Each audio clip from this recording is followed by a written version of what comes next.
JewishHistory.org presents Rabbi Wein's 5,000 Years of Jewish History. One video clip at a time. Clip number 52, the Chassidic Movement.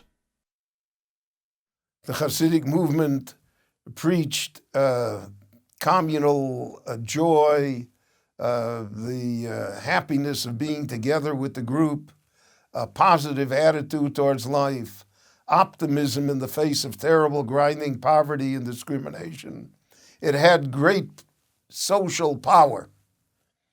After the death of the Baal Shem Tov, so then the Maggid of Mezerich, Rabbi Dov Ber of Mezerich, became the head of the movement. And he himself had many, many disciples.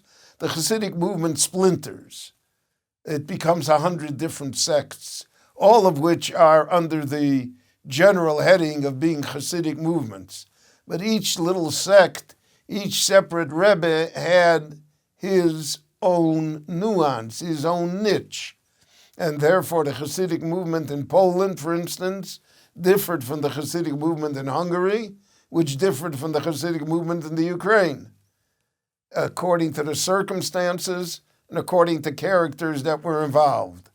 The Chassidim again emphasized prayer, and they emphasized being together as a unit, and they also brought technological advance.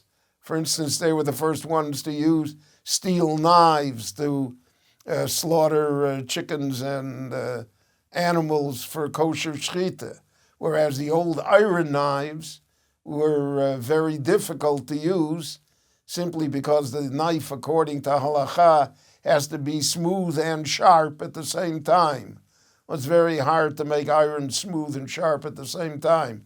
If you make it sharp, it's not smooth. If you make it smooth, it's not sharp.